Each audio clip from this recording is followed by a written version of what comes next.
بسم اللہ الرحمن الرحیم۔ السلام علیکم ورحمۃ اللہ وبرکاتہ۔ محترم ناظرین، اس بات میں کوئی شک نہیں کہ موت تو ہر ایک کو آ کر ہی رہتی ہے۔ کسی کو اچانک موت آتی ہے، مثلا کسی حادثے کے سبب یا قدرتی آفات کے سبب، جن میں زلزلے، سیلاب، آندھی، طوفان اور دوسرے وبائی امراض شامل ہیں۔ تو کسی کو بیماری میں، کسی کو گھر کے بستر میں، تو کسی کو مسجد میں موت سے انکار نہیں کیا جا سکتا۔ موت کسی کی ٹلتی نہیں۔ جب اس کا وقت آ جائے تو چاہے بادشاہ ہو یا غلام، امیر ہو چاہے فقیر، سفیر ہو چاہے مشیر، یہ کسی کو نہیں بخشتی، چاہے زمین کے اندر چھپ جائے یا آسمان کی وسعتوں میں محفوظ ہو جائے۔ لیکن موت جو ہے، جب اس کا وقت آ جائے تو آ کر ہی رہتی ہے کہ اپنے اسباب خود پیدا کر لیتی ہے۔ اس ویڈیو میں موت کی حقیقت کے بارے میں بتائیں گے اور ایسی چند نشانیاں بھی بیان کریں گے جن کو سائنس بھی تسلیم کرتی ہے اور مانتی ہے کہ موت آنے سے قبل یہ نشانیاں ہر ایک پر ظاہر ہوتی ہیں۔ جب یہ نشانیاں ظاہر ہوں تو سمجھ جائیں کہ موت کا وقت قریب ہے۔ محترم ناظرین، خالق کائنات نے ہر نفس جاندار کے لیے موت کا وقت اور جگہ متعین کر رکھی ہے، اور موت ایسی ہے کہ دنیا کا کوئی بھی شخص، خواہ وہ کافر ہو یا فاجر، حتیٰ کہ دہریہ ہی کیوں نہ ہو، موت کو یقینی مانتا ہے۔ اگر کوئی موت پر شک و شبہ بھی کرے تو اسے بیوقوفوں کی فہرست میں شمار کیا جاتا ہے، کیونکہ بڑی بڑی طاقتیں اور مشرق سے مغرب تک قائم ساری حکومتیں موت کے سامنے عاجز و بے بس ہو جاتی ہیں۔ موت بندوں کو ہلاک کرنے والی، بچوں کو یتیم کرنے والی، عورتوں کو بیوہ کرنے والی، دنیاوی اور ظاہری سہاروں کو ختم کرنے والی، دلوں کو تھرانے والی، آنکھوں کو رلانے والی، بستیوں کو اجاڑنے والی، جماعتوں کو منتشر کرنے والی، لذتوں کو ختم کرنے والی، امیدوں پر پانی پھیرنے والی، ظالموں کو جہنم کی وادیوں میں جھلسانے والی اور مقتیوں کو جنت کے بالا خانوں تک پہنچانے والی شے ہے۔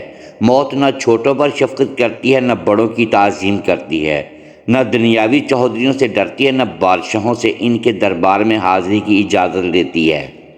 جب بھی حکم خداوندی ہوتا ہے تو تمام دنیاوی رکاوٹوں کو چیرتی اور پھاڑتی ہوئی مطلوب کو حاصل کر لیتی ہے۔ موت نہ نیک صالح لوگوں پر رحم کھاتی ہے اور نہ ظالم کو بخشتی ہے۔ اللہ تعالیٰ کے راستے میں جہاد کرنے والے مجاہدوں کو بھی موت اپنے گلے لگا لیتی ہے، اور گھر بیٹھنے والوں کو بھی موت نہیں چھوڑتی۔ آخروی ابدی زندگی کو دنیاوی فانی زندگی پر ترجیح دینے والے بھی موت کی آغوش میں سو جاتے ہیں، اور دنیا کے دیوانوں کو بھی موت اپنا لقمہ اجل بنا لیتی ہے۔ موت آنے کے بعد آنکھ دیکھ نہیں سکتی، زبان بول نہیں سکتی، کان سن نہیں سکتے، ہاتھ پیر کام نہیں کر سکتے۔ موت نام ہے روح کا بدن سے تعلق ختم ہونے کا، اور انسان کا دار فانی سے دائرہ بقا کی جانب کوچ کرنے کا۔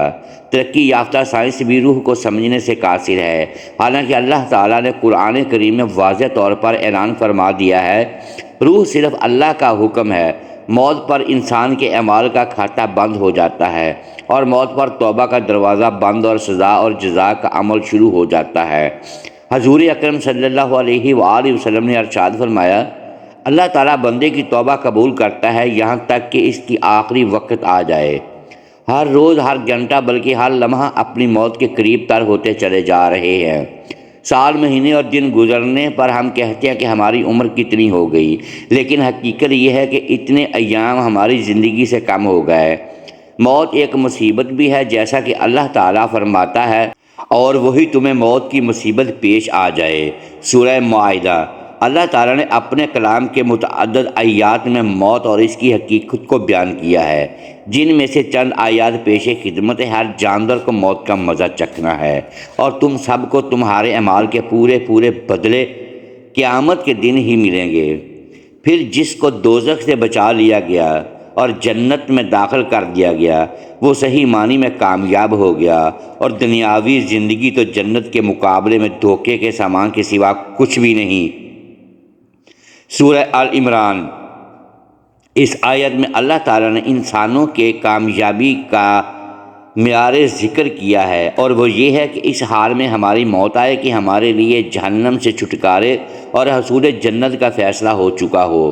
اس زمین میں جو کچھ بھی ہے فنا ہونے والا ہے، اور صرف تمہارے پروردگار کی فضل والی، جلال والی اور فضل والی اور فضل و اکرام والی ذات باقی رہے گی۔ سورہ رحمان۔ ہر چیز فنا ہونے والی ہے سوائے اللہ کی ذات کے، حکومت اسی کی ہے اور اسی کی طرف لوٹ کر جانا ہے۔ سورہ قصص۔ محترم اور معزز ناظرین، اب آتے ہیں موت کی چند نشانیوں کی جانب۔ جب موت کا آخری وقت ہوتا ہے تو یہ 3 نشانیاں ہر ایک پر ظاہر ہوتی ہیں۔ پہلی نشانی یہ ہے کہ جسم کا وقت جب ختم ہونے والا ہوتا ہے تو آنکھوں میں آنسو چمکتے ہیں اور جسم کا درجہ حرارت گر جاتا ہے اور دوبارہ بحال نہیں ہوتا ہے۔ ایسے وقت پر اسے شدید پسینہ بھی آ سکتا ہے۔ دوسری نشانی یہ ہے کہ اس وقت احساسات کم ہو جاتے ہیں، یعنی روح جب جسم کو چھوڑنے کے لیے بالکل تیار ہو، یعنی موت کے قریباً 24 گھنٹے پہلے تو ہاتھ پاؤں اور باقی جسم کی جلد پر محسوسات ختم ہو جاتے ہیں اور اعضاء کا رنگ بدلنا شروع ہو جاتا ہے اور جلد کا اوپری حصہ نیلا ارغوانی رنگ اختیار کرنا شروع کر دیتا ہے۔ تیسری نشانی سانس کی بے ترتیبی ہے۔ یہ نشانی ایک واضح نشانی ہے جب انسان کا سانس اکھڑنا شروع ہوتا ہے اور بے ترتیب ہوتا ہے چلا جاتا ہے اور دھیرے دھیرے بجھ جاتا ہے۔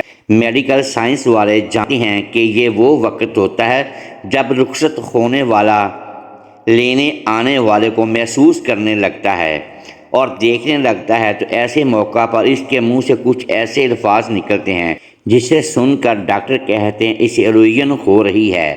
جسم جب کمزور اور لاغر ہوتا ہے تو الویژن بھی ہو سکتی ہے مگر سکرات نہیں ہے، اور اہل علم اس بات کو اچھی طرح سے جانتے ہیں کہ سارے جسم کو خون پمپ کرنے والے دل کی دھڑکن موت سے کچھ دیر پہلے بے ترتیب ہو جاتی ہے اور نبض اس قدر سست ہو جاتی ہے کہ اسے ہاتھ سے محسوس کرنا مشکل ہو جاتا ہے، اور یہ بہت بڑا اشارہ ہوتا ہے کہ جسمانی اعضاء اپنا وقت پورا کر چکے ہیں اور عنقریب بجھنے والے ہیں۔ جسم کا وقت جب ختم ہونے والا ہوتا ہے تو آنکھوں میں آنسو چمکتے ہیں اور جسم کا درجہ حرارت گر جاتا ہے اور دوبارہ بحال نہیں ہوتا ہے۔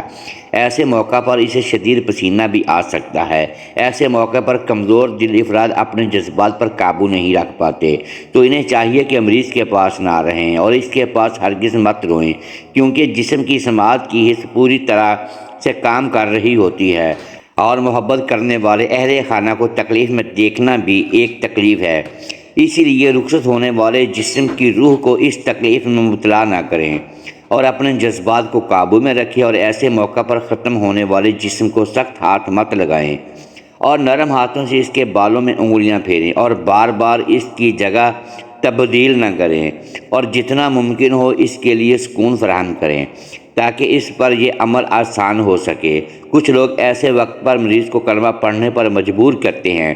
اگر مریض مسلمان ہے تو ہرگز ایسا مت کریں اور مریض کو مجبور کرنے کی بجائے آہستہ آواز میں اس کے قریب یہ کلمات ادا کر دیں تاکہ وہ سن سکے، کیونکہ اس کی سماعت کی حص کام کر رہی ہوتی ہے، اور یاد رکھیں کہ بطور مسلمان وہ یہ کلمات اپنی زندگی میں ادا کر چکا ہے۔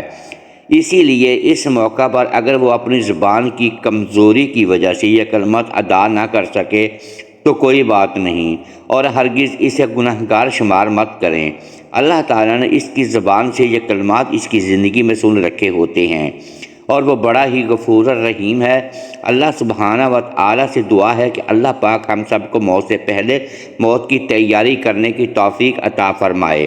دعا ہے کہ اللہ رب العزت میرا سنانا اور آپ کا سننا اپنی بارگاہ میں منظور و مقبول فرمائے، آمین ثم آمین۔ محترم ناظرین، امید ہے آج کی یہ ویڈیو آپ کو پسند آئی ہوگی۔ ناظرین گرامی، اگر اس ویڈیو میں دانستہ یا دیدہ زنستہ الفاظ کی درستگی ہم نہیں کر پائے تو ہم آپ سے معذرت خواہ ہیں اور اللہ کے حضور معافی کے طلبگار ہیں۔ محترم ساتھیوں، ویڈیو کو لائک کیجیے اور اپنے اس چینل کو سبسکرائب لازمی کیجیے اور بیل آئیکن پریس کر دیں تاکہ ہر نئی آنے والی ویڈیو آپ تک بر وقت پہنچ سکے اور ہماری حوصلہ افزائی ہوتی رہے۔ شکریہ، اللہ حافظ۔